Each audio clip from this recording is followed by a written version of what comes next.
sharing. I just want to know, who is Rashaad? First of all. Well, thank you for even considering me. I'll explain a little bit about who I am. So my full name is Rashaad Hasani Person. I was born and raised in New York City. Yeah, man, I'm just a man trying to figure out which way is up, you know? Right. And with support from my people back home, my crew, my family, it's helping me to get there. So yeah, I try to be a man of humility and honesty. So nice. That's me. Nice. Okay. So you were mentioning your crew, right? You're talking about assassins. Yeah. So the assassins, it has a very aggressive nature in the name, but when I talk to you, it's like very calm, calm energy, and assassins is like, I'm gonna attack you. What's the thing behind the name and the crew? Yeah. So the assassins, Warriors of Light is what we call ourselves. Right. It was founded in DC as like a third chapter, actually. The originals were from LA County, and then second was Stuttgart, and we have some members in different places. But the leader of the Assassins DC, Junius Brickhouse, who's my mentor, wanted to basically start a project that helped us generate some positivity within the scene. Specifically in DC, there's a lot of back and forth. You know, people don't get along. People don't have a hard time communicating. And so the Warriors of Light was his way of saying we can be fearless, but we should be courageous, and we should come with love. We should come with an openness that kind of is inclusive and welcomes people, right. But in boundaries. You know. Right. Like, still treat me right, still treat me with respect. The assassins, this term, how we kind of perceive it with movement, is we are to just be seen, you know, or not to be seen, but we come in, we do the job, and we get out. You know, we come in, we break it down, and then we're gone. You know, and we don't really get too much into the mingling unless it's with substance. You know, so we don't play the politics game too much. Right. So, yeah. Very, very interesting. So you don't play the politic game, but what do you do when you dance, or even as a person? What do you stand for when you go into a cipher or do a workshop or judge a battle? Because politics are everywhere, and how do you cope with that, and how do you place yourself as a person or even as a crew within these things? I think that's a really good question. I find that if we can keep our integrity first, if we can view other people as them just sharing their story, right, and we take it as is, then it helps us to not play. Like, this is not a game, this is a lifestyle choice, right? This is something that we're born into. So the politics makes it seem like this thing that's kind of convoluted, you know, it's manipulative. And why do we need to manipulate people through movement? It's my thought, you know. Like, I think what's important is to, every time we step into a cipher, every time we go to a competition and we're meeting people, is we try to show our genuine selves, you know? This is our way of moving through the systems that are being created. And we find our little pocket, and it works, you know? And we don't need you to do it how we're doing it, but we give you another way. There's another way, you know? Like, you don't have to just do that. And I think that that's important as humans. Like, we like habits, but we like to break habits too, you know? And we migrate to find new things, and it's the same. Like, in politics, it makes you find a way, and that's it, you know? But for us, it's like, let's find a way, but let's find a way for that way, and a way for that way, you know? So it's options, you know? So when I get into a cipher, if I'm at a jam, I'm showing you different sides of me, you know? Just to break the mold, that, you know, kind of like a Malcolm X, you know? Let me show you something else, you know? Okay. Let me fight against what Yes. these things are, you know, and I can do that in a respectful way. So, okay.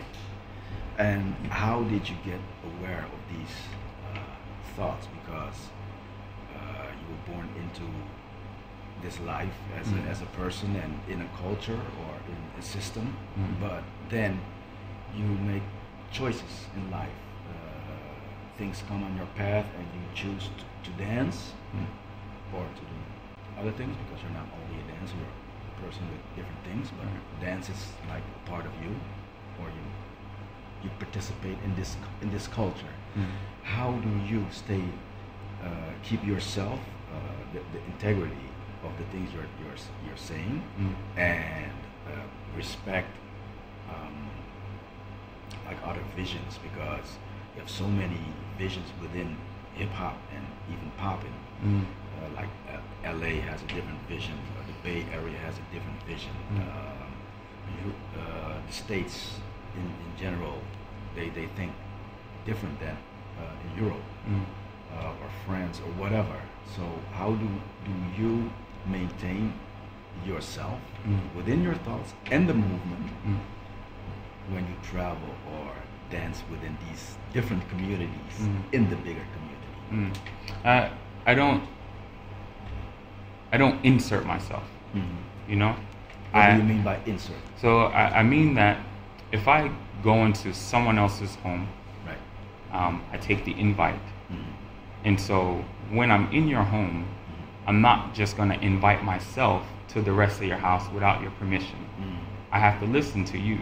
Right. I have to be aware of that. I have to be responsible, you know, for where I move, and I can't just do it based on what I want to do. Right. It's not okay. I can't come into your house and tell you you're doing things wrong.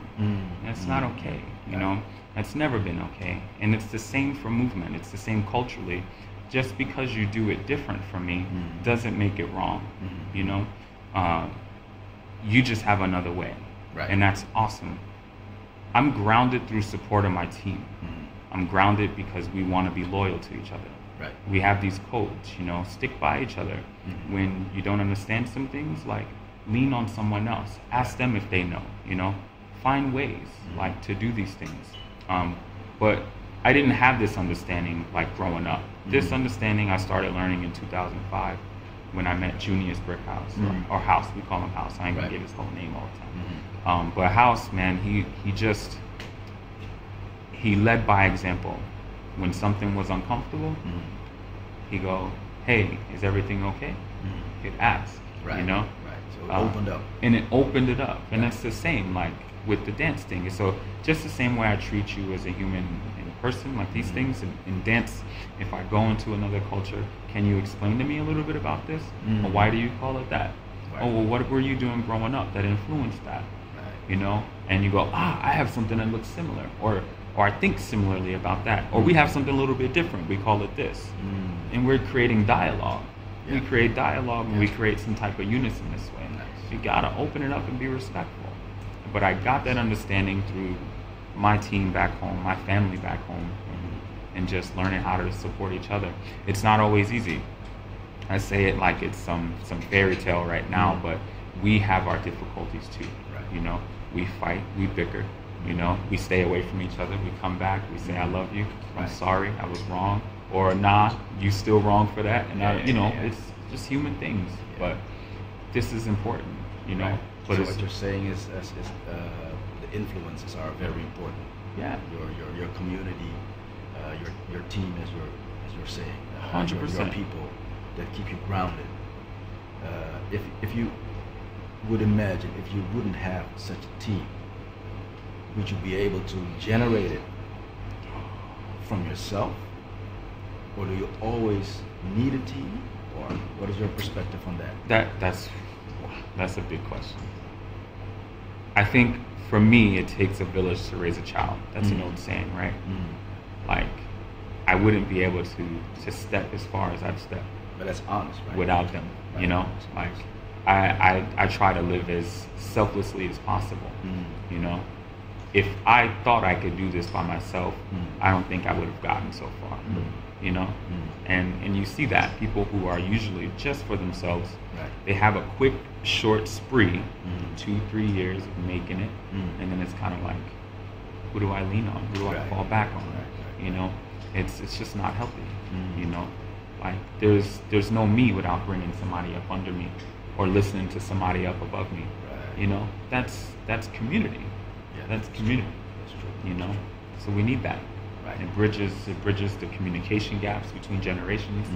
We need that. I wouldn't get this far without that. Clear.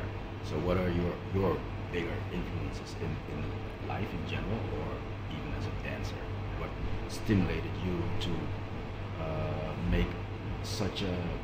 For me, when I look at your dance, it's a very pure choice because you stick to, can we say, tradition, or like maybe even values of movement. I see that you have your own ways of doing it, and I see influences of Damon Frost or the Bay Area or name it, different influences, but you're not like 40, but you're not 20, you're somewhere in between there. So but sometimes you dance like an OG, but sometimes you dance like somebody who has been influenced by an OG. If you can say that. How do you describe that? So carrying legacy is quite important. So you mentioned Damon Frost. Right. And Damon Frost is a Bay Area native from Berkeley, California. A lot of people have this thing that the Bay is only strutting, Oakland Boogaloo, but Damon is what you would consider a Berkeley Boogaloo, you know. But the legacy is quite simple, you know, from Damon to Steens and Thomas. Thomas teaching Junius Brickhouse, or House teaching me teaching Ryan, Ryan and me teaching others. Right. So that's our legacy. How I continue to honor them is not only continuing to show and represent the things that they showed us as traditions, but carrying on the tradition of being yourself. Right. Like, when do I begin to put my fingerprint? You know, like when someone looks back, they can go, Rashaad added this. And so that part where I don't look so OG is me going, I love you guys, but let me show you how much I love you in another way. Let me flip what you showed me. You know, like this gives me like the opportunity to be kind of like well-rounded. You know, I feel way more three-dimensional. I don't feel so bound to one construct. You know, so yeah, man, I'm just exploring movement. I'm trying to figure it out. You know, I love that old stuff, but I love that new stuff, whatever that is. You know, I don't know what tomorrow is going to bring for me, but I've been privileged enough to be able to change and adapt, and I'm just really spoiled as a mover. So well, we're spoiled by watching you guys move because we're inspired by that and carrying the legacy and the torch and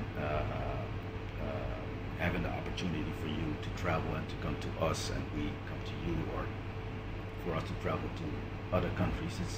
It's very nice to share. What do you have a specific thing you want to share? While I'm here? Yeah. I'm just trying to share a perspective that helps you to find yourself. That it's just that simple. It feels and it really simple, but for me it's complex to find yourself because your whole life you're searching for yourself, and some people do it with a lot of awareness, and some people just go with life. They just go with the flow, and they capture what they can, and what they can't, they just leave it at that.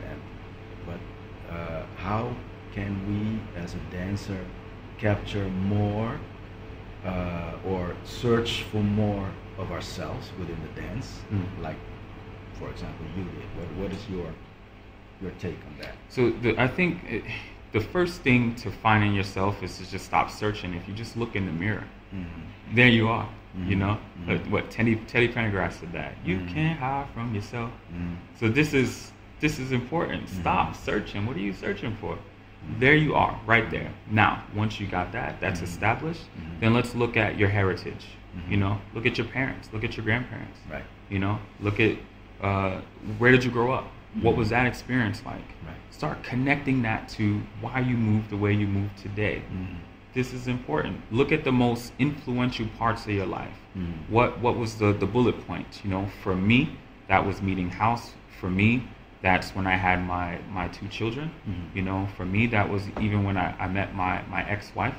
You know, like my new girlfriend now, like my best friend, like all of these things were bullet points, things that kind of triggered me, re-inspired me, opened me up, you know, and I connect that stuff. I don't omit anything, you know, and I think that stuff is carried through it emotionally. Right. Those emotions help me to think, you know, through the movement. It's like when people say, oh, just feel it. That's the stuff that I'm feeling, you know. I'm feeling the breakup. I'm feeling the love, you know. I'm feeling the you know, the dislike for something, you know. I'm feeling that stuff, and I bring that out. So finding yourself, it just starts by just, okay, there you are. I accept, you know. I'm okay with that. I'm okay with the rejections that I've had. I'm okay with my successes, you know. Like, start accepting yourself for who you are. That's okay, you know. But you gotta internalize it. Like, sometimes we do so much work to outsource. Who's gonna inspire me next? You know. Look at your own stuff. Inspire yourself. You know, that's a this is really good thing. This is awesome. Right. You know, it'll wake you up, man. What was the hardest thing you had to learn in this process, or maybe you're still learning? What was the hardest thing